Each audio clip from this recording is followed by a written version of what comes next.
Welcome into another edition of That's Deep. I'm Tommy Z, joined as always by Johnny Bravo. We got our third card of the year, the first one that's not a numbered card, but it's a good one. There's a lot of fights on this card that I'm looking forward to. I think I feel like we're going to be on the same page on a lot of these fights. I hope we are. It just feels like one of those cards. When I was breaking it down, it just felt like one of those cards. So I'm excited about this one. I didn't get on the live show with you guys last week. How did that go for you? And what are your thoughts coming into this one? Last card was a mixed bag. I mean, some good, some bad. We missed our parlay by one leg. Sal killed decided he wanted to get a submission, and that's how we missed our parlay, which was pretty brutal. But fun card here. Busy weekend. We got a PFL card early Saturday, and then we roll right into the UFC and then the Super Bowl. So should be a fun weekend.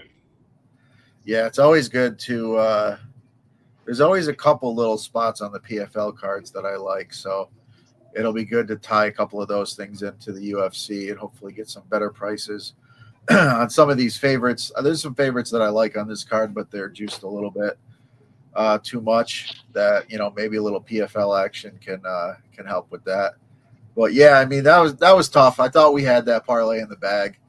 Got the sub. It was a little sketchy. Alan Kana got rocked early, but he came through once he got the fight to the ground. I thought we were sitting pretty, and Salkill did.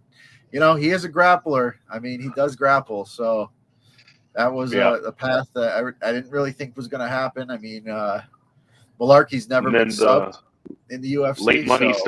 Late money started coming in the other way too, and the KO started going down. So that was kind of a concern, but hey, we were right there. I mean, it was minus or plus 356. We had a legit shot. We're gonna hit a bunch of these as we go along. We'll get some nice DFS plays in here as well. So, but we move on. We turn the page. We got a good card here, and it starts off with a bang. It's always a fun fight. I always screw myself up here. It's always a fun fight when Priscilla Cachoeira is involved. She's going to bring the violence. She's going to come forward. She's going to look to throw bombs. Taking on Claudia Segula here. Segula, slight favorite in this one. I'm not overly impressed with Segula to this point. But Zombie Girl has had her struggles. You can take her down, and if you take her down, it's a problem. But like I said, Cachoeira comes forward, she throws bombs. So how do you see this one playing out? Yeah, that should be an interesting one to start the card off with. Zombie Girl Priscilla, she, like you said, she walks forward, she throws volume. Striking defense is not good, so she can be cracked. The durability is definitely a concern. I mean, the chin, she got absolutely just nuked by fucking Jocelyn Edwards in her last fight. She's going to walk forward. She's going to throw bombs. She's going to throw volume. Takedown defense is not great, so that's also a concern. But, she's going to bring it, and it's going to probably be violence. And Segula, I don't know about Segula.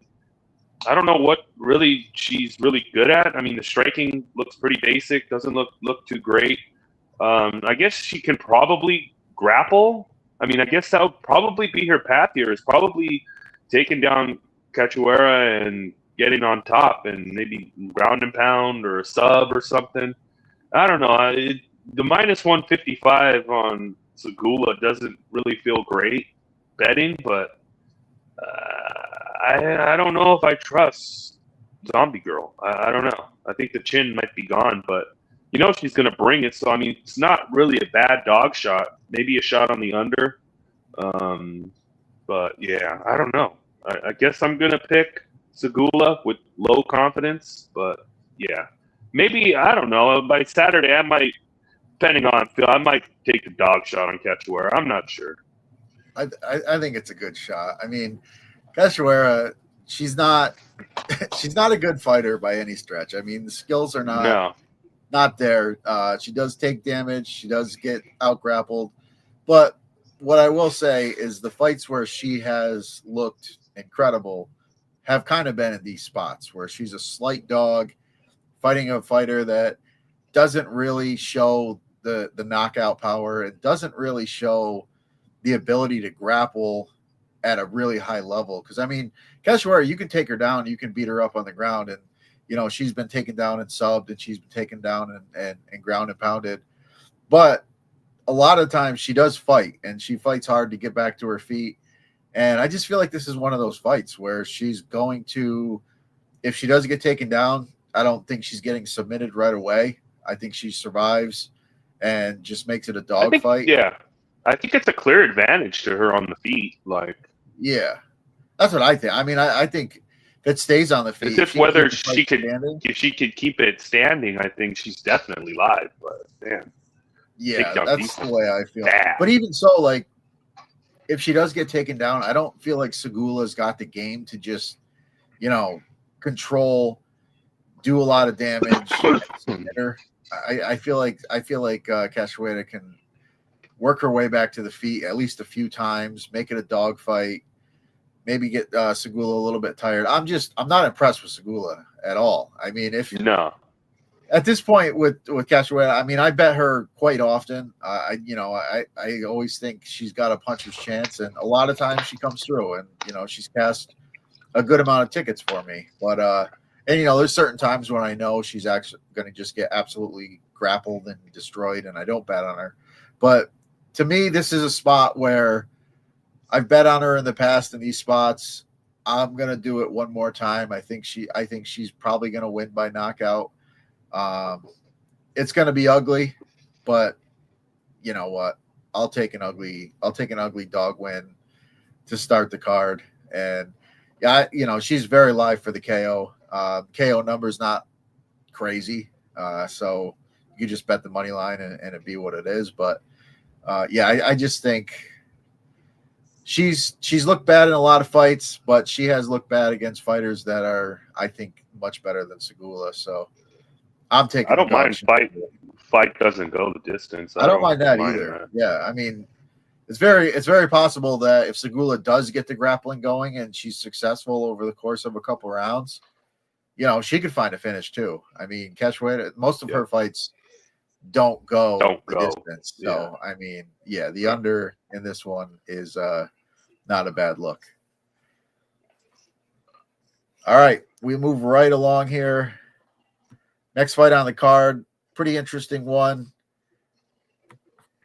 We got Murin Gafarov taking on Jacob Wilcox. Wilcox is the guy that, you know, kind of pushed Patchy Mix out of the UFC.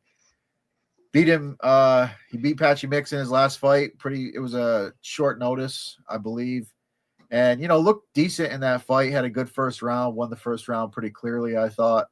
And then, you know, you could argue Patchy Mix might have won rounds 2 and 3, but it was generally pretty competitive outside of the third round where I thought Mix did enough to take it. But, you know, he's taking on Gafarov here, who is a guy that's got very good scrambles. He's got very good boxing. He's not a guy that lands a lot of takedowns, but he does scramble well and ends up on top and, you know, does some damage from the top. Not really sure what to think of Wilcox at this point after, you know, the Patchy Mix fight where, you know, I don't know, Mix just did not look good in the UFC in both of his fights. But he's got a really good guillotine. You know, Gafarov is a guy that, you know, he's been caught with a guillotine in the past. Pretty interesting matchup here, kind of see where Wilcox is at. And, you know, Gafarov, he's been around a little while in the UFC, not too long, but what are your thoughts here? Yeah, the Wilcox, it wasn't a short notice booking. They had that one booked. Okay. I had it short notice in my head.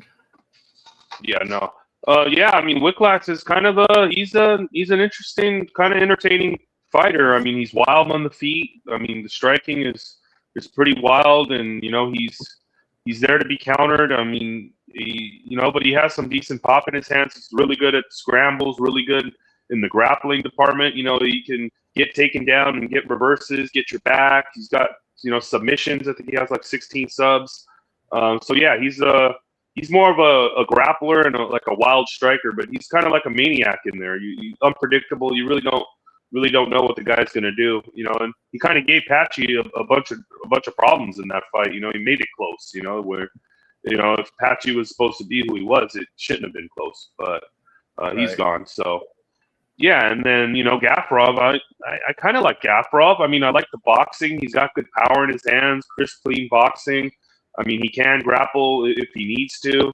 I mean, I think he's a pretty, decent fighter. And I don't know. I see this. I mean, if this is another one where I could see violence. I could see Wicklax, if he gets onto the back, he can maybe catch something up.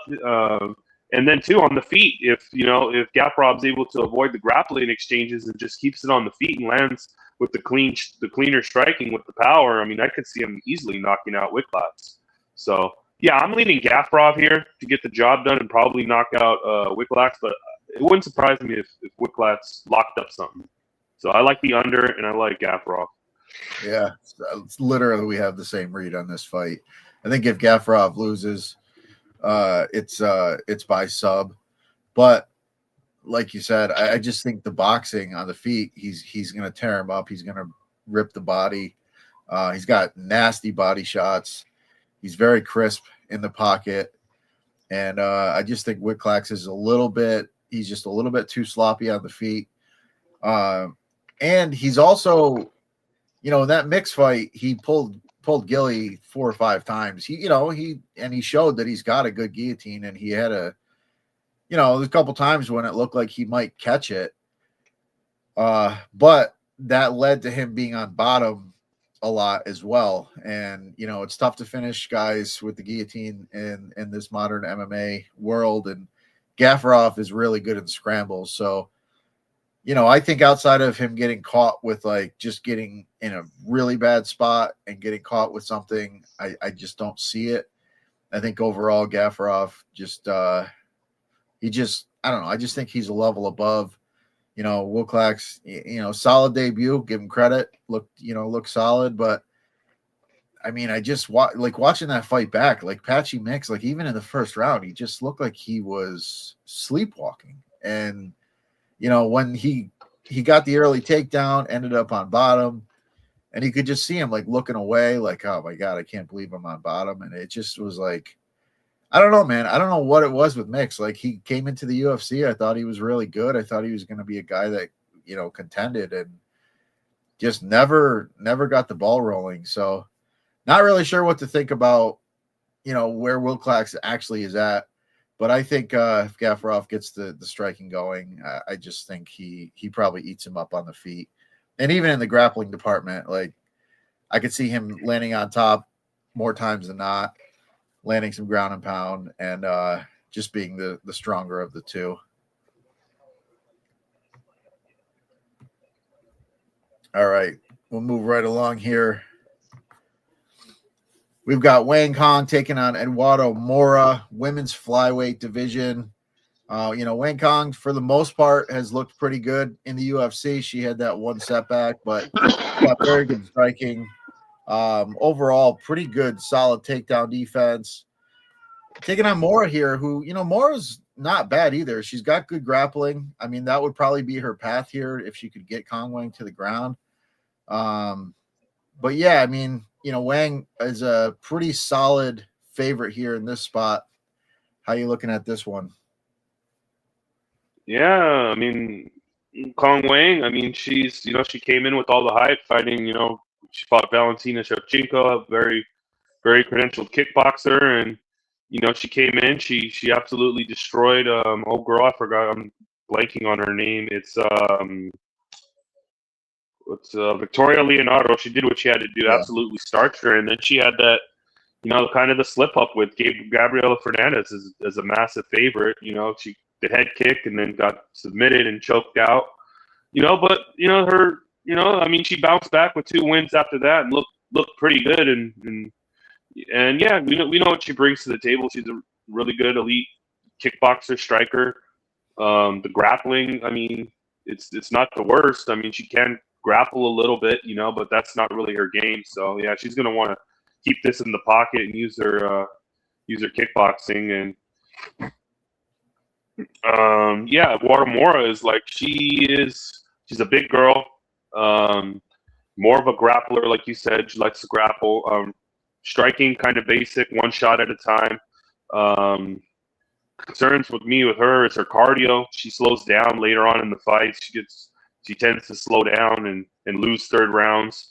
In fights she's winning. So yeah, that would be my concern with her is just her cardio and her gas tank with Kong Wang, who's probably going to be pushing a decent pace here. And yeah, I mean, if Mora's not getting takedowns, I think she's probably in for a pretty long night. And yeah, I like Kong Wang. It's just I don't know, maybe like a round 3 decision, maybe if that's a decent price. I haven't really looked at that yet, but it's probably not. Yeah, because I could see her knocking her out late, putting her away. Just Mora just gassed out, just getting absolutely pieced up. So yeah, I mean, but there is a path, like you said, if Mora's getting takedowns and maybe she can find a sub. We've seen her exploited on the ground before, but I think she was more or less rocked in that fight by the head kick, kind of why she kind of got submitted like that. But Yeah. yeah, it's Kong Wang for me. Kong Wang maybe round 3 decision. Yeah, I could see her getting a late finish. Yeah, that's what I was kind of looking at, possibly the late finish, 2-3. Yeah, I just think overall she's probably going to stuff a good majority of the takedowns, and if she does get taken down, she does have the ability to get back to her feet. So yeah, I mean, I think the late finish for Kong is there. And overall, I mean, I just think she probably just controls this fight. So I mean, I think she's a solid side here. I think she gets the job done. It's just tough. It's tough to bet that money line, minus 350 or whatever it is. It's pretty big, tough to kind of put in a parlay. But yeah, I mean, overall, I just think she's better. And I think late in this fight, she could find a finish. And that may be the way I approach it. Maybe just live bet it. Maybe she gets taken down a couple times early in the first round. It looks close. We get a better price there. But yeah, outside of that, I think Wing Kong gets this job done and likely has a pretty good shot at finishing it late. All right, we move right along here. We've got a very late notice replacement. I only saw that Yanni Vasquez was in this fight when I was setting up the show, so I don't know too much about the guy. Taking on Javid Basharat here. Both Basharat brothers are fighting on this card, which seems to be a trend with these guys. Basharat was supposed to fight Said Nurmagomedov. I thought that was going to be a good fight. I was kind of leaning Nurmagomedov as a dog in that spot, but Yanni Vasquez here, 13-5, I believe is his record. I don't know much about the guy. I don't know if you've got any info on him. I haven't. I don't have anything. So this is a fight that I'm pretty much, I don't have a clue. So if you got anything, let me know, and we'll go from there. Yeah, I mean, I found it out like last night. I guess Yanni was in the Vasquez was stepping in here after Saeed pulled out. Yeah, I was able to watch a couple of his fights. I mean, seems like a decent, pretty good. I mean, he's a pressure fighter, walks forward, throws volume, good cardio. He fought Edgar Chairez, who's in the UFC, and I mean, he lost that fight, but I mean, he showed a good showing of himself. He was in there standing and banging. Yeah, I mean, he I don't know. He's kind of the level of competition isn't great, so it's like, how can you really judge him? I mean, he looks decent from what I see, but I don't know.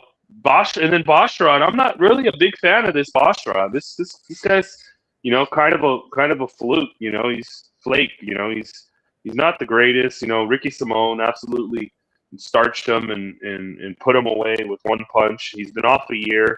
I'm guessing he was healing his chin.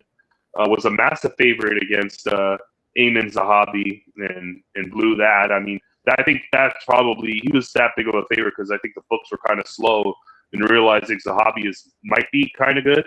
So yeah. I mean, massive favorite there, and it's just really, I mean, the nut kick to Victor Henry. I mean, I I don't know. I mean, that fight was looking like it was going to be close, starting to get kind of close, and then he nut kicks him, and then it's a no contest. I don't know. I'm not sold on this Boshrot brother. I mean, these guys pretty much fight the same. I mean, he's got good boxing. He can wrestle. He's pretty much a decision fighter. I mean, he's probably going to try to take you down, lay on top of you, control you on top. I mean, the striking is okay. Yeah, I mean, I'm guessing Boshrot probably, just takes him down and just grinds him out. Probably Boshrot decision. But yeah, I'm not a big fan of this Boshrot brother. Yeah, me neither. I was pretty excited to get Saeed at. Yeah, but I wouldn't trust Saeed either. I mean, no, Saeed, me neither. I hear you. Saeed's got 5 minutes of cardio. Yeah, no, but I feel like it would have been worth the shot coming into this one. I mean, but yeah, I got to figure out. I got to look at this one a little bit closer, obviously. So I don't really have a take on it. But yeah, I mean, if I see anything that tells me Boshrot could lose here, I'll probably just bet against him anyway. What's the line? I haven't seen the line on this one. I haven't seen a line on it yet. I would assume Boshrot's probably a pretty stable. Oh, this fucking Bovada still has fucking. You go to bet on. Yeah, I didn't have a line. Bovada still has Boshrot and Magomedov.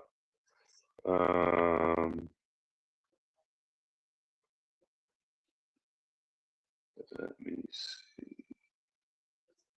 No lines. No line.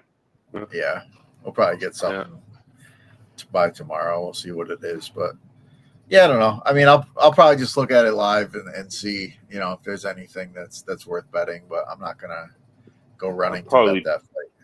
Yeah, Boshrot by decision. But yeah, not excited. All right, next fight is in the women's strawweight division. We got Bruna Brazil taking on Ketlin Souza. Bruna she's rotated wins and losses since her fight on the Contender Series. So, if I remember correctly, she won on the Contender Series, or not the Road to UFC in her last fight. Yeah, she won her last one, so she's due for a loss according to her win-loss record. Taking on Ketlin Souza here, who's she's pretty solid. She's a lot of close fights. That's the thing. She's a lot of close fights, a lot of split decisions. So it's tough to really ever get a good read on her. But what are your thoughts here? Yeah, Ketlin Souza kind of just. I mean, she seems like she's a pretty decent fighter. I mean, she's a compact, kind of stocky. She's got power in her hands. She can grapple a little bit. So yeah, I don't know. I don't know what to make of Ketlin Souza. I think she's pretty decent. I mean, she got that Yasmin Horegi that win, she was a massive dog there on. It was at the Spear, right? Yeah, she got a massive win there. She rocked her and then choked her out there. Yeah, but then she fought kind of a grindy fight against Angela Hill, split decision where.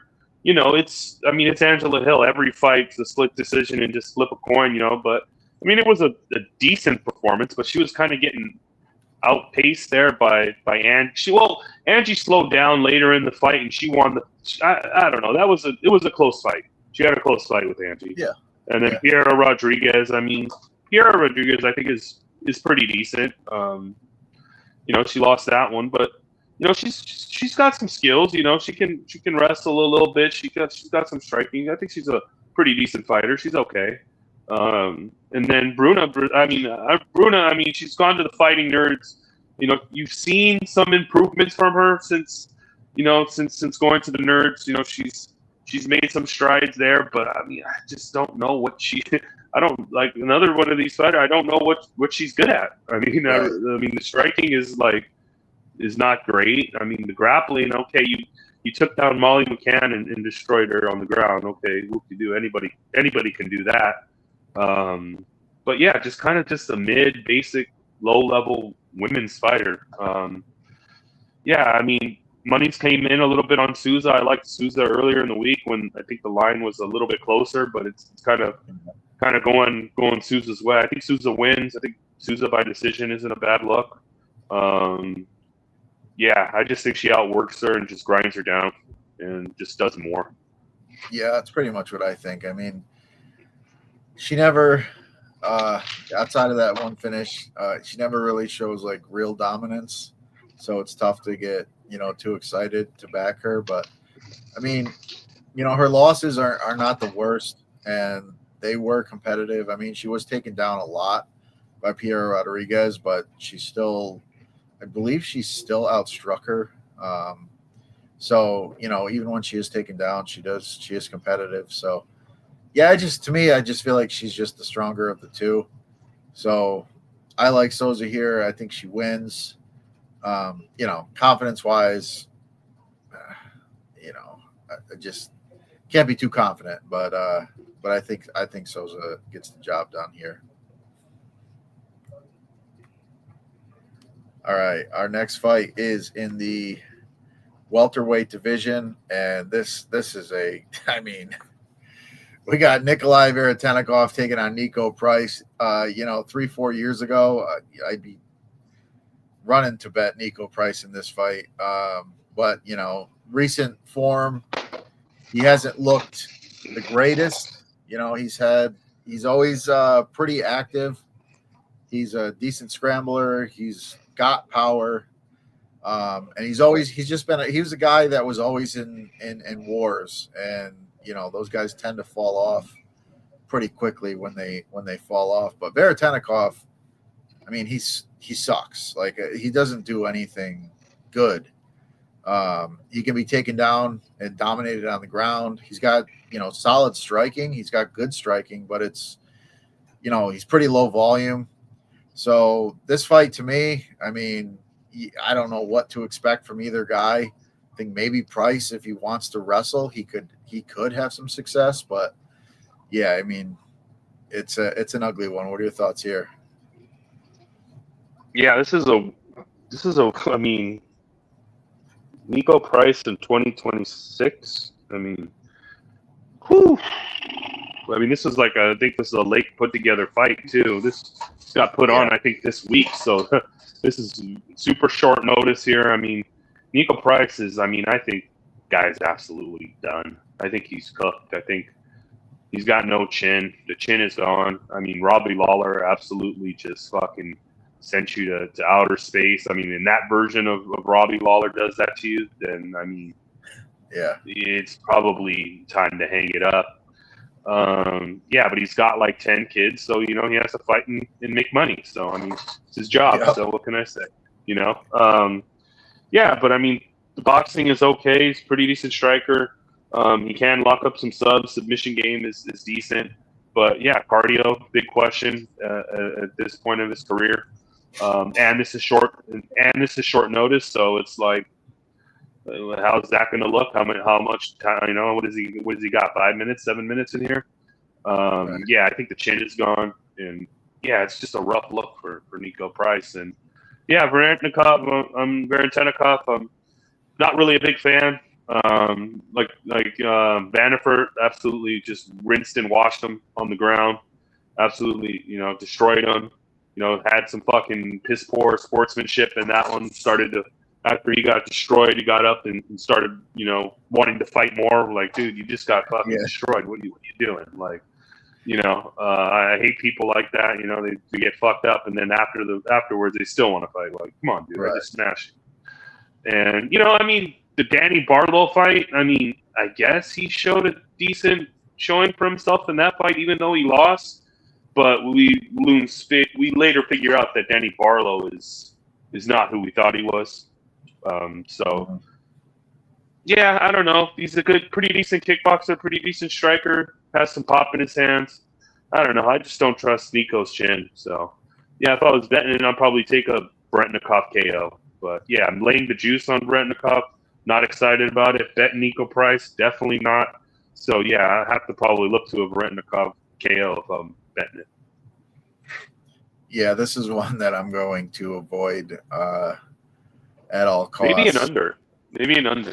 Yeah, I don't mind the under. You know, I could see Nico just like, you know, I could see a world where Nico says, I'm just going to grapple here and takes him down. It doesn't take much to take Vretnikov down and just beat him on the ground. I mean, his ground game's pretty rough. But at the same time, I mean, Nico is just number one. You know, fight IQ has never been his thing. The greatest card I have ever had was I think it was the Woodley Covington card. I went 14-0-1, and the one draw was where he had the draw with Cowboy Cerrone because he wanted to be buddies with him in the fight and lost a point. And I to this day, like I'm still sick over that because I had Nico Price in a lot of DK lineups, and I still did really well that night. But if he just went out there and beat Cowboy like he should have, it would have been a great night. So that one always bothers me. But yeah, I mean, at this point, I don't know what to expect from him. I don't know what his cardio is going to look like. This is a fight that I'm just gonna sit back and watch. You know, I guess if I was gonna bet it, I would probably just bet violence and bet fight doesn't go or bet the under. But yeah, I don't know. I don't really understand why this fight's on the card. There was another fight in its place, and they had a replacement, and then another replacement, and then these two showed up. So yeah, this is one that I guess I'll just sit back and watch and enjoy for the most part. All right, moving right along here. We've got another guy who looks like he might be on his way out. We got Alex Morono taking on Daniil Dunchenko, welterweight bout. Alex Morono is another guy that, you know, he's been in there. He's had some great wars in the UFC. He's had some good wins. He had a pretty nice run. I mean, I think he's at like 25 or 26 fights in the UFC. He's had a hell of a run.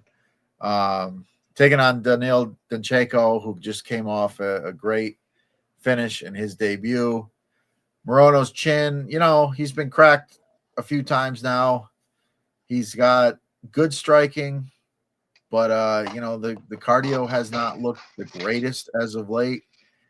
And you know, Dunchenko seems like they're trying to put him in a good spot here to get a big win. But what are your thoughts on this one? Yeah, this is another one where I think, you know, Alex Morono's probably just done. I mean, I don't know what he's got left. I mean, the last fight against Carlos Leal, I mean, I guess he tried, but I mean, it wasn't really a smart game plan. Like, he went in there and tried to just swing and bang in there with that guy and got absolutely just destroyed. Yeah. which was pretty crazy. He got absolutely destroyed. You know, lost to D-Rod. I mean, he was somewhat kind of competitive in that fight. Yeah. And then, I mean, the loss to Nico Price. I mean, you're losing to Nico Price, dude. I mean, even though that was like 2 years ago, but still, even 2 years ago, I thought Nico Price was done. So. I mean, that's a rough look, you know, and just, I mean, he's got some decent, you know, he is a BJJ, he's a black belt, he's a grappler, but I mean, he doesn't really use his grappling, so he's majority like a striker now, and then, you know, like, question his chin and his durability. I mean, usually, you know, he could push a pace, but he seems to slow down a bit, you know, and the durability in the chin, like in the Ponzinibbio fight, he's doing really well in that fight. You know, he's winning that fight. And then all of a sudden, bing, bong, bing, and good night, you know? So, yeah, I question the durability of Morono, you know, but he's a savvy vet, so maybe he can, you know, I mean, if he gets it to the ground or extends this later, then I could see maybe him having success. Because, you know, Dunchenko, I mean, he came through the Tough House, super impressed with him. He pretty much dusted everybody. Came in the finale against Cezinando. I mean, just absolutely just ran through him.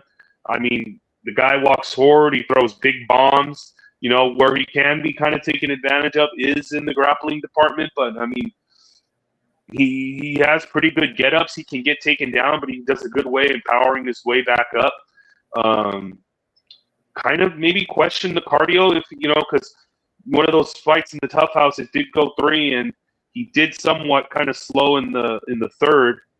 So yeah, if it gets extended, I question his cardio because he's going to come first round. He's going to be throwing big bombs, throwing everything he's got, trying to get this guy out of there. And if he doesn't get him out of there, is he going to slow down? How is he going to look? Is a big question. But I think Donchenko's against this level of competition, I think he probably just runs right through him and knocks him out. But yeah. I mean, Morono can, you know, maybe pull out if he gets takedowns, extends it. You know, maybe a vet lesson, but no, I don't see it. Yeah, I just don't see it. I mean, he's fought so many fights in the UFC, and very rarely do we see him go to that grappling. He just wants to stand and trade, and you know, a lot of times they show the corner, and the corners tell him, "Hey, take this guy down," and he just wants to strike. I don't know what it is. I don't know. He must love fighting. I think he just loves the sport of it. I think he just enjoys being in there. He knows he's never going to be a champion. And he's just willing to trade. And that's just kind of what he's been for 95% of his career. You don't see him grappling very much. So I expect something similar here. I think he comes out, and, you know, I think part of the problem with him is his early, you know, he starts off fast in like the Ponzinibbio fight. I mean, he was piecing Ponzinibbio up for a good majority of that fight. And I bet Ponzinibbio in that fight, and I'm a big Morono fan, and I was very regretful that I bet that. And then Morono gets rocked. And you know, I was like, all right, I guess I'm happy to cash that ticket, but it felt like I was very upset. I was very upset that night because I had Morono and I was counting my money already. So yeah, I was counting the loss. So it's one of those fights. But I mean, he gets the striking going early. He just, you know, the confidence is there, and I just feel like the cardio is not exactly what it was in the past. It kind of fades a little bit. And I think Donchenko just, to me, you know, much younger, and just this is his spot. He should win, and I think he could probably get a finish here. All right, moving right along. We've got another interesting one here. We got Dustin Jacoby taking on Julius Walker, a light heavyweight bout. Jacoby, great kickboxing. You know, he's got some pretty good power in his hands. You know, I guess you could say the one weakness is he can be taken down, but he does have very good get-ups. Ion Cutelaba took him down 9 times, but he only had 3 minutes of control time in that fight. And that ended up being a draw because he lost the first round 10-8, and then he won the second and third. Taking on Julius Walker, who's a guy I don't know. I don't think too highly of. He does have some grappling, so I mean, I guess that would be his path here. But yeah, I mean, Jacoby keeps it on the feet. It's going to be a problem. What are your thoughts here? Yeah, the Hanyak. I don't know how you say his nickname. The Hanyak. Dustin Jacoby. The Hanyak. Yeah, so I'm a big Dustin Jacoby fan. I like this guy. Credentialed kickboxer, came from Glory. Fought, Alex Pereira, came into the UFC. He's had some wins, had a couple, rough stretches, but, he always seems to bounce back. Really good kickboxing. He can be taken down, but he does a pretty decent job of getting back up to his feet. But yeah, he's going to want to keep this on the feet, uses really clean boxing. Like, in his last fight against Vitor Petrino, it's kind of just, it was a good striking match. He was winning the fight, or it was a close fight, and then absolutely hits him with the nuke and puts him away and just flatlines him in round 3. Great performance there. Yeah, I mean, he's got power in his hands. You know, I question his chin though at points because he can be kind of rocked, and if he's rocked, it kind of throws him off his game. Like in the Menafield fight, he got rocked and dropped multiple times in that fight, and then that fucking Russian guy, that's always fucking knocking people out. What's his name? Blanking me. I can't remember. Murzakanov was pieced him up and starched him, and then the Dominic Reyes fight, you know. So yeah, chin is a concern at times, but you know he's got good boxers. Just the chin is a bit concerning at times. And Julius Walker, I mean, I'm not really too high on this guy. I don't know what he's really good at. The striking seems pretty basic. Needs a lot of work. I mean, the grappling is not the greatest. The wrestling and the grappling, I mean, he can use it. I've seen him use it on the regional scene, but it's not great. And yeah, I don't really know what he's good at. You know, he came in on short notice. You know, he had a pretty decent performance in the split decision, and then came back and they kind of gave him a layup. They gave him fucking probably one of the worst UFC fighters to ever do it. And what's his name? Sakara? The guy has no skills, no chin, no nothing. And you go out there and you fight tooth and nail with this guy for 3 rounds, and don't even have any possibility of a finish in that. It didn't even look like you were going to finish in that one. It was just, I mean, I'm out on this guy. I'm done. I'm on Jacoby all day. That's just, I don't know if he gets the knockout or not, or if he just pitter patters him, beats his ass for 3 rounds. I'm not high on this Walker guy. Yeah, it's Jacoby all day for me. Pretty straightforward. Yeah, me too. I'm glad you said that, because this is one of those ones that I looked at and I thought this is pretty cut and dry. I mean, maybe Jacoby gets taken down a couple times, but even I don't even know if that's going to be the case here. So yeah, I think Jacoby should win this fight. I think he could find a finish. I'm not a big Walker fan. I don't think he's got good enough grappling to, you know, win rounds and grapple over the course of 3 rounds, when I've seen Jacoby against much better grapplers, you know, get taken down and get back to his feet and do a lot of damage. So yeah, I like Dustin Jacoby here a lot.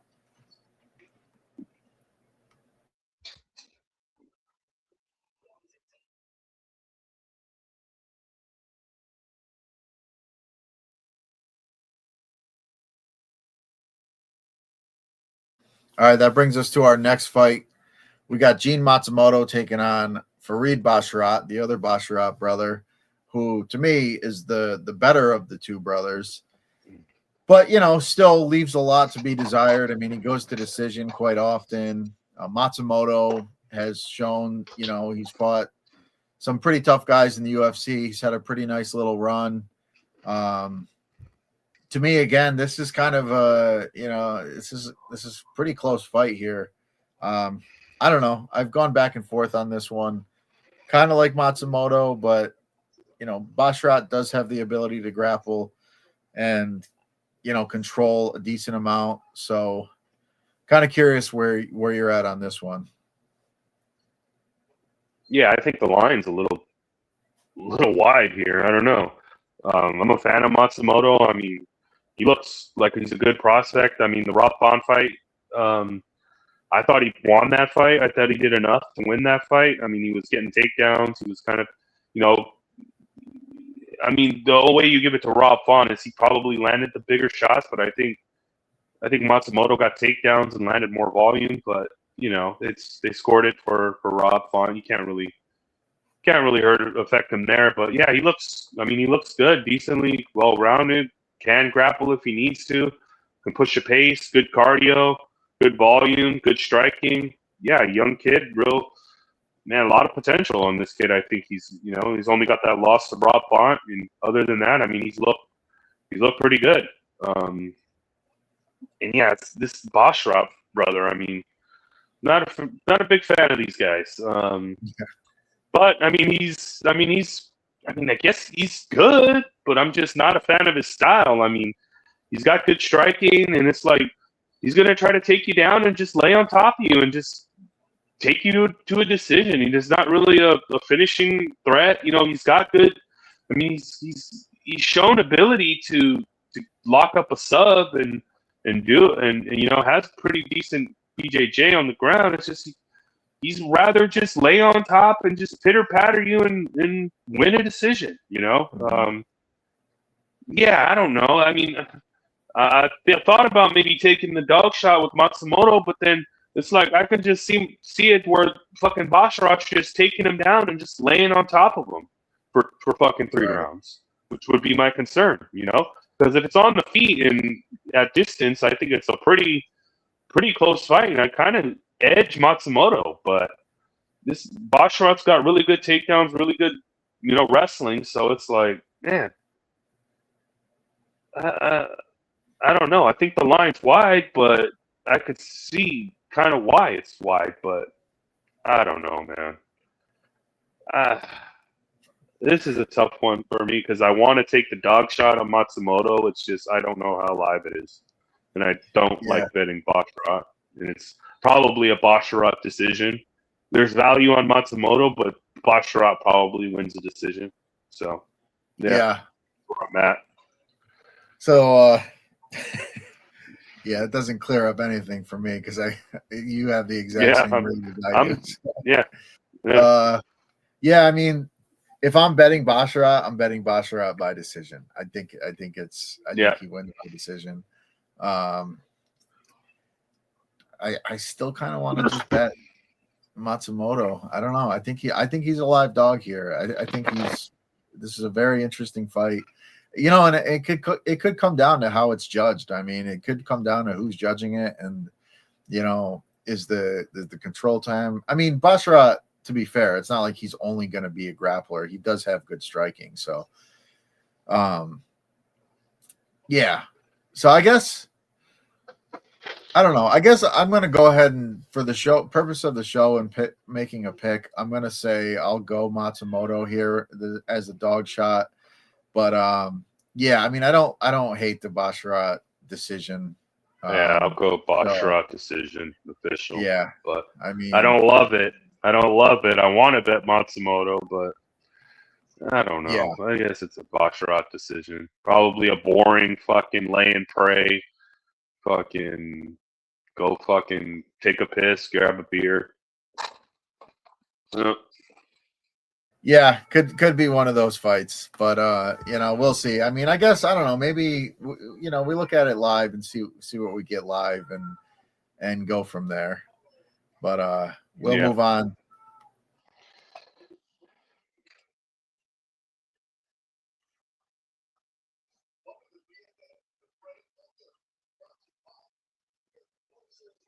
All right, our next fight. I feel like, I mean, I kind of hope we're on the same page on this one. We got Michael Olszewski taking on Marc-Andre Barriault. Barriault has always been known for his durability, but you know, recent fights he's been cracked a couple times, and I thought he was going to get knocked out in the last one, and he did not. But I still kind of question where his chin is at this point. Taking on Olszewski, who's you know, very good striker, very dangerous. You know, he's now with the Fighting Nerds. I believe he's still there. I know he was there for a little while. Yeah, he's there. So, I mean, I feel like his game is still kind of evolving. He'll probably get better grappling as time goes on. He's got some grappling. I mean, he can hold his own in the grappling, but you know, that's kind of been a weak spot for him at points in his career. But yeah, I mean, to me, I still feel like Barriault. I think the chin might be gone, and he's prone to get knocked out. But what are your thoughts here?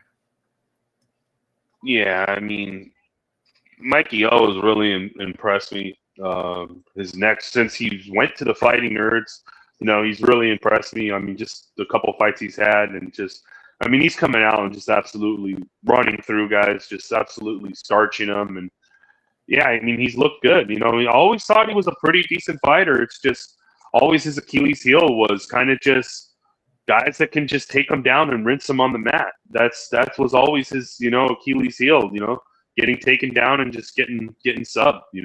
That's where the ground is kind of lava for him. But being at Fighting Nerds, I mean, being with those guys in there, the Kyos and all those guys, I would hope that he's working on his grappling and his submission defense. He hasn't really had to use it since he's been there, but I'm guessing he's made big improvements there. And yeah, I mean, on the feet, he throws big bombs, big shots. He's going to come out in round one. He's going to try to take your fucking head off. And that's also a problem. If he doesn't take Barrios' head off and it gets extended, is he the same kind of fighter when he gets extended? We haven't really seen it, like him go deep into a fight, recently, because all of his fights usually are violence and ends. So, yeah, I like Mikey O, the improvements he's made. He's looked really good. And, power bar, Marc-Andre Barrios. I mean, I don't know what this guy's got left in the tank. I mean, it looks like the tank's on empty. He was known for being this, this kind of cardio guy, push a pace, power bar, throw volume, durable. And yeah, the durability is kind of left him, I mean, you're getting absolutely starched by Dustin Stoltzfus. Like, yeah. I mean, that right there is just, I mean, he got absolutely deaded. And, he took Shara in his last fight.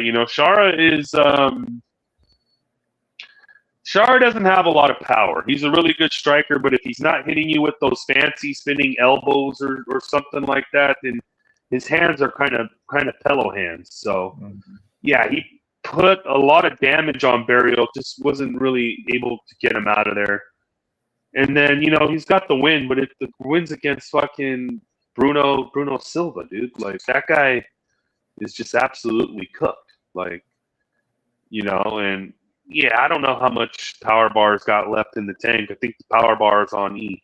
So, yeah, I think Mikey O goes out there and has another good performance and he probably starts him in round one. So, yeah, we're going for a Mikey O KO, parlay it up, Mikey O KO round one, and yeah. All right.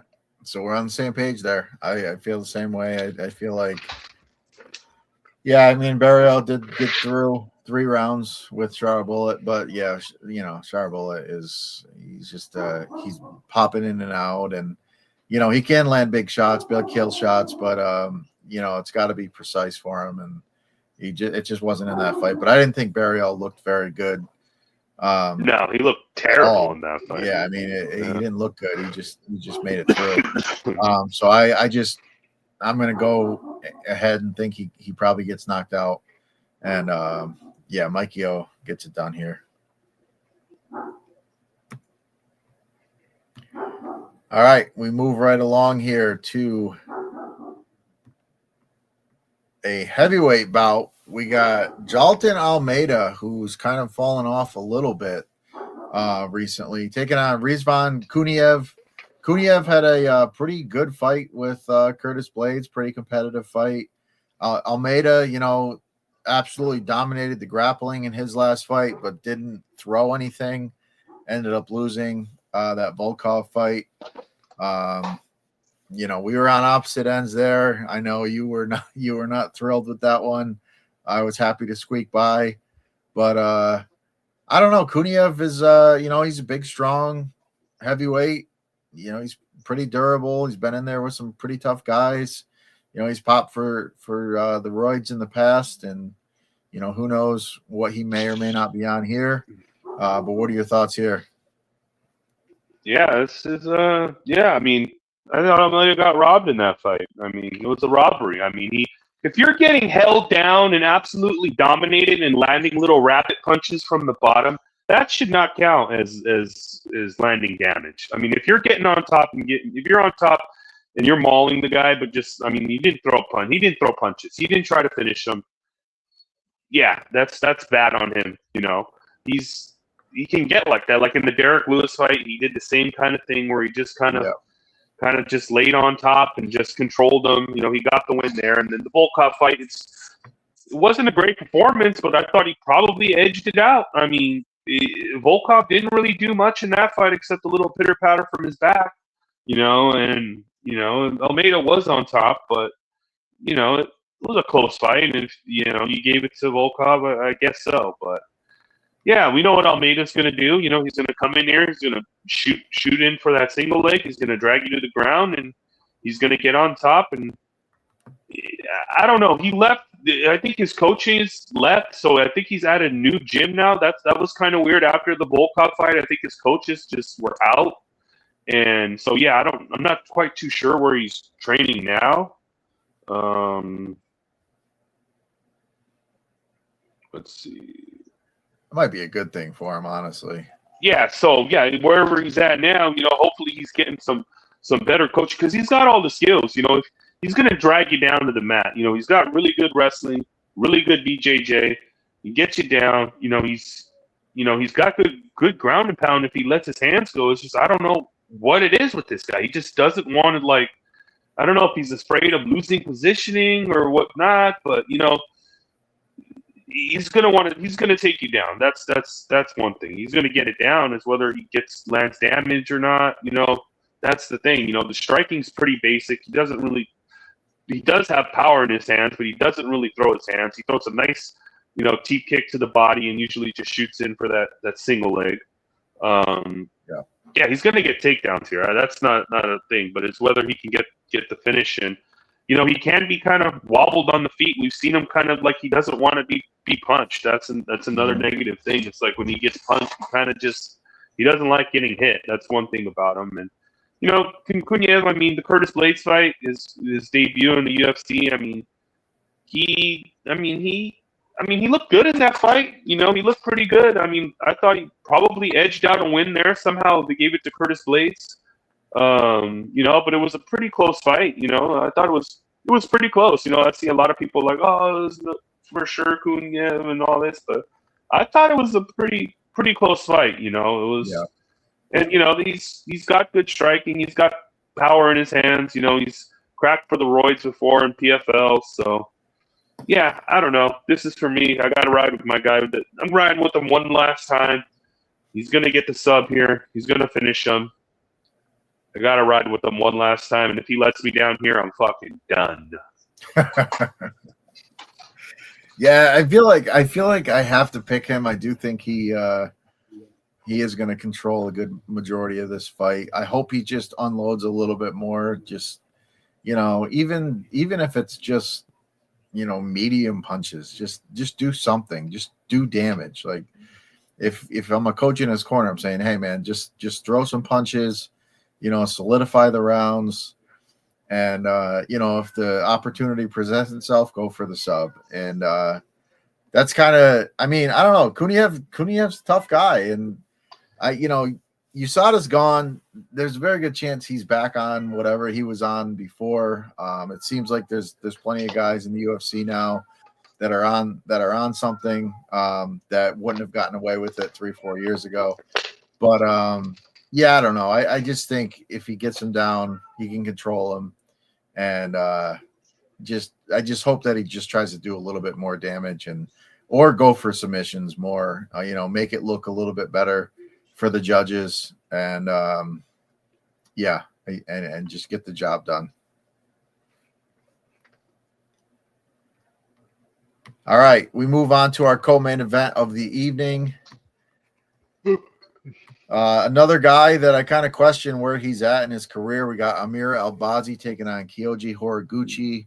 You know, Horiguchi made his triumphant return to the UFC last year. Looked like $1 million, just looked sharp.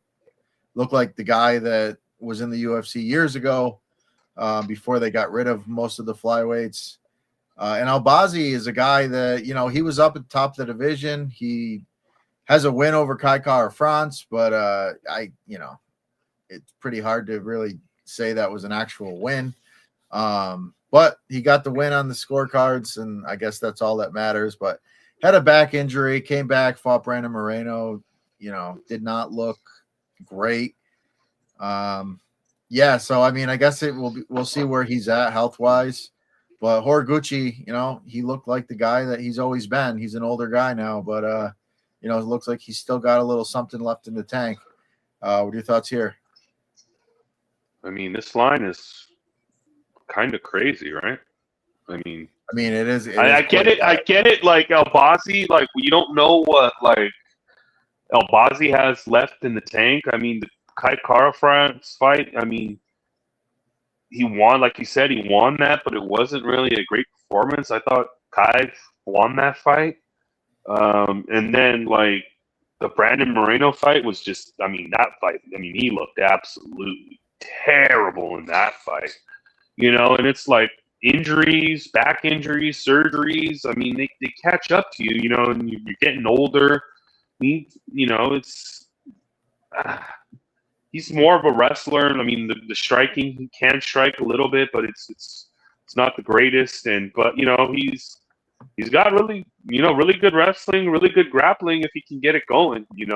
That's one part of his game that he's a pretty good wrestler. The striking is not great, but he gets you down. He can control you and win minutes there. It's just I don't know what he has left in the tank. I mean, injuries, they add up. It's that one Brandon Moreno performance. Are the books kind of just, are they overrating that, or is like was just an off night, or I don't know. I don't know what to make of it, because I think like 2 years ago, this fight, I mean, Albazi's probably the favorite, maybe 2 years ago. You would think? Yeah, possibly. I mean, because Horiguchi came in. I mean, Horiguchi was plus 170 against Taguero Lumbekov when we bet him last time. And that's which also now to me he's was was kind of crazy. But yeah, but now he's like minus 400. Like, I like Horiguchi. I think he's a really good fighter. I'm probably gonna pick him to win. I mean, but it's like, man, this money line, man. How do I bet him?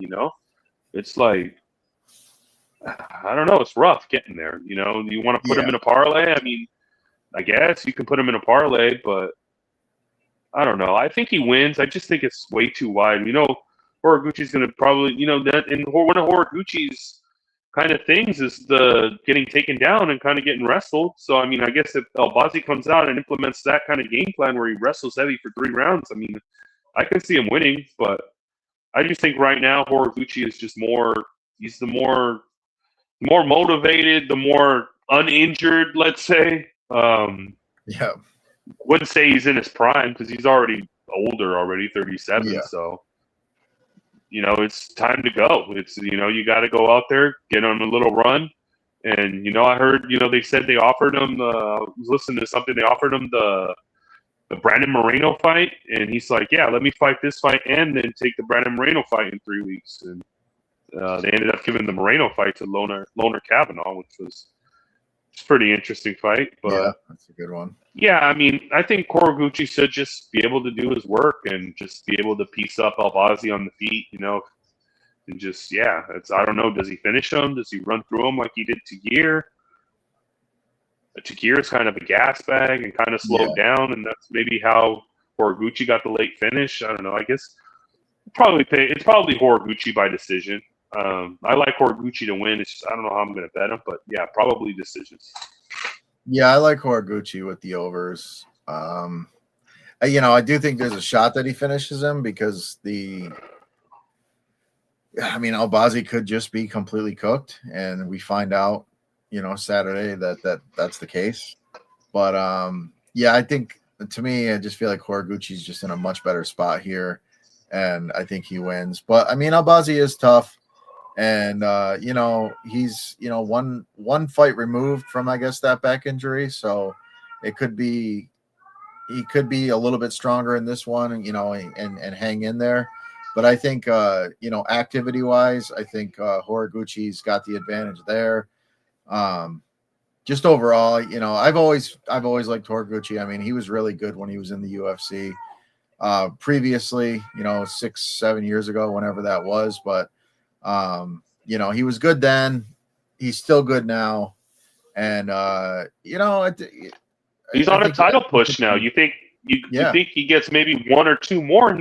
He probably gets the title shot.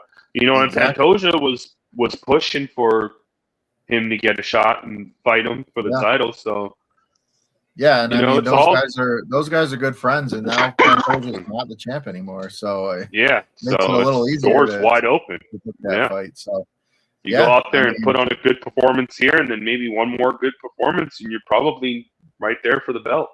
yeah, for sure. So yeah, I mean, I like him here. I do like him. I wouldn't mind putting him in a parlay. I mean, that's a huge. It's still a big number, but Minus 400. Yeah. yeah. Yeah. But yeah, I think the fight goes long. I think the decision's a very likely outcome. Like I said, unless Albazi's just completely smoked and then just falls off a cliff. But if he's relatively healthy, I think he stays in the fight and he toughs it out. So yeah, I like Horiguchi here. I like him with the overs, and Horiguchi decision minus 140. yeah, I don't mind that at all.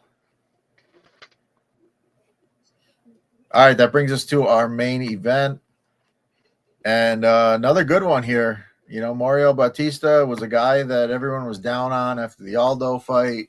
Then he comes out and just absolutely smokes Patchy Mix.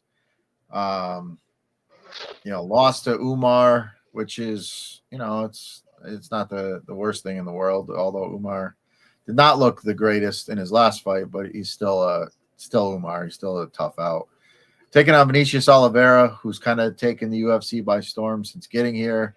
Did not look great in his debut early, and then came on strong, got a crazy finish. And he's a guy that he pushes the pace, he brings the fight. He's scrappy, he's dangerous, he throws strikes from all angles. This should be a fun one. I'm excited to see how this one plays out. What are your thoughts here? Yeah, I mean, this is an interesting main event. Mario Bautista. I think he's. People gave him a lot of flack in that Aldo fight. For holding Aldo on the cage and stuff. But he did what he had to do to win the fight. I mean, not many people are going to want to stand at range and throw with Jose Aldo. One of the Right. goats of the game. So I mean, he implemented a game plan to win the fight and did what he had to do. And the Patchy Mix fight was a great performance. Absolutely destroyed him pillar to post. Yeah, I mean, he's a well-rounded guy. I mean, he's got good good striking, good boxing. I mean, good cage control. He can put you up on the cage and lock you up there and win minutes. He's got some pretty decent wrestling and grappling. I mean, the cardio's elite. We finally get him he's usually a builder in his fights where he gets stronger, and then now we get him in a 5-round fight, which is kind of interesting to see how he's going to do here. Yeah, I like Batista. He's a good fighter, good solid fighter. And the Umar fight, I mean, Umar is Umar. I mean, didn't really do anything in that fight either. I mean, pretty much just took Batista down and just pretty much controlled him there. I mean, that's kind of what Umar does, kind of a lay and pray. So, yeah, I don't really hold that loss against him too much. And yeah, he's coming in here against Oliveira, who's he's kind of a weird, unorthodox striker. Like that's what he does. He throws good amount of volume. He throws strikes from awkward angles. He walks forward with his hands down. He's kind of a wild man in there. We seen him kind of in the Sopaj fight. He kind of got taken down and grappled a little bit in that fight, but then comes back, and in the Saeed fight, he shows some pretty decent takedown defense. But I kind of think Saeed was just dead gassed, and probably why he wasn't getting takedowns there. We've seen him dominated in the grappling before, but yeah, he's a gamer. He's going to walk forward. He's going to throw bombs. The cardio. I don't know how the cardio is. He seems to slow down in almost all of his fights. He kind of looks tired, but he kind of fights through it and just continues to throw bombs. Like, yeah, he throws wild, reckless, and kind of awkward strikes. A lot of money's coming in on Oliveira. I mean, on some books, Batista was down to like minus 150. So, yeah, this is an interesting one for me. I think Batista probably drags him into deep waters and just beats the shit out of him. I don't know. I like Batista here to be able to get takedowns, beat him up, and weather on him throughout the 5 rounds and just maybe get a late finish. Yeah, I feel like the longer this fight goes, probably does favor Bautista. Yeah, Oliveira is going to be dangerous early though, and he can land something big early, I think. Yeah, I kind of wanted to go into the fight with like Oliveira finish type, inside the distance, and then get a live ticket on Bautista, because I think early on this fight's going to be real close, and I think you could probably get a better price on Bautista. But when you're really breaking it down, Bautista really, he's the guy's been on a hell of a run. You can't really take much away from his loss. He's got all the skills. He's a very good striker. He can be cracked. We have seen him hurt in the past. So that's kind of scary with Oliveira, just kind of being a wild man out there. But when it's all said and done, it just feels like Bautista probably gets it done. And the later the fight goes, I think the better he looks. The third round against Patchy Mix, I didn't think he looked great. It looked like he was slowed a little bit there, but I think, he was just kind of way ahead in that one. So I think he might have coasted a little bit. Tough to kind of really knock him for that. But, feels like Bautista with the overs is the way to go here. Really good fight though, man. I'm looking forward to this one. If I can get a good price on Bautista live, I'll probably do that. But I'm excited to see how this one plays out. As a fan of the sport, I think this is a really fun fight, and it'll be a good one to watch. All right. That's it for us. Oh, well, no, it's not it for us. We gotta put together a parlay here and do some maybe DFS core. Quick core, yeah. But so parlay wise, we got a couple fighters that we liked by KO here, which I'm pulling it up right now. I got my leg, I think. I just need to see the number. Yeah, I got my leg. All right, what's your leg? Jose check KO. All right, so I was on the same page there. So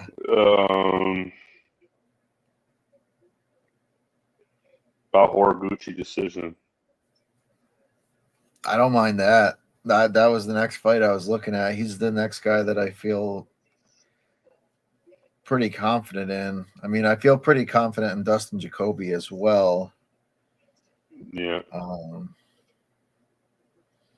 Horiguchi does feel a little safer. I would like to have a bit of a safer second leg. And Horiguchi decision.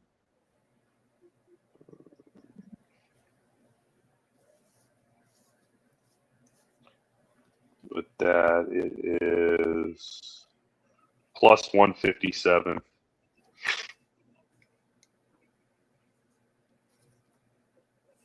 Plus 157. Yep, I don't mind that. I don't mind that. That's a winnable one. We had a pretty big. We got to see one go through the hoop. We got to get one through the hoop. Exactly. So I'll roll with that one. All right, and then DK core. We can give out a quick 3. Yeah, let me pull up DK real quick.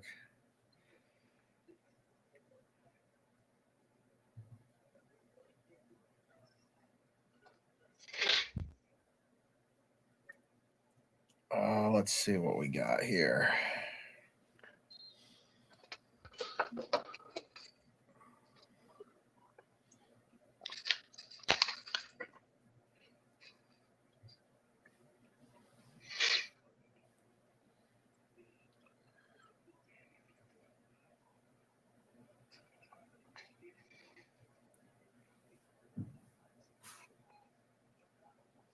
Jacoby would be a little bit KO dependent, I would think, but I would. 8,600, I don't mind him. I mean, Michael Olszewski 9,100. Yeah, I mean, like him. Almeida 85. I don't mind him. Yeah, I don't mind the shot on Cachoeira. I don't mind that. I don't mind that either. Catchaway. I mean, that's a good way to get a cheap fighter. Olszewski, Almeida. Yeah. Boom. And then Cachoeira. And then that leaves you 82 for your next three, which isn't bad. Isn't bad at all. Yeah, I mean, honestly, if you had those three and you were looking for another, well, you could go Gaprov, you can go Jacoby, you can go. There's many ways you can do it. You're gonna have to pick a dog. I think this build you can pretty much do almost whatever you want because you can go spend up. You can spend up again one time, and then one. Yeah. Yeah, I think we go Almeida, Olszewski down there at 7,200 in a fight. Yeah, and then you've got Oliveira too in the main event you can use. And even and then you got the Wicklax or Gafarov who can both get a finish there. You can, so. Yeah. So what do we say? Cachoeira, Olszewski, Almeida. Okay, I can do that. I like that. Yeah. Yeah, I mean Almeida, if he does his job, he could. If he does his job, he's gonna take him down and fucking sub him in the fucking first round. So yeah, if he does his job, So then we had Olszewski KO with Horiguchi. Decision. All right, that's it. We're getting on the board this week. Could feel it. All right. So we got a lot of action this weekend. We got the Super Bowl as well, so we could tie some stuff to that. But tune in Saturday night for the live show. I will actually be there this time, unlike last week. And NUKEThehouse.com. Sign up. And I think I forget what I think it was Nuke 40 was the promo code, but I failed to remember that, so I could be off. I think it's at the bottom of the video. So scroll down, see what the promo code is, get yourself a little discount, and tune in for the live shows. We got NASCAR right around the corner. Daytona 500 is less than 2 weeks away, so we'll be ramping up. We love NASCAR here. We love UFC. So it's good times. Good times coming. Johnny, if you got anything, let us know. Otherwise, we'll get out of here. Yep. That's it. All right. Thanks for tuning in. Give us a like. Give us a share.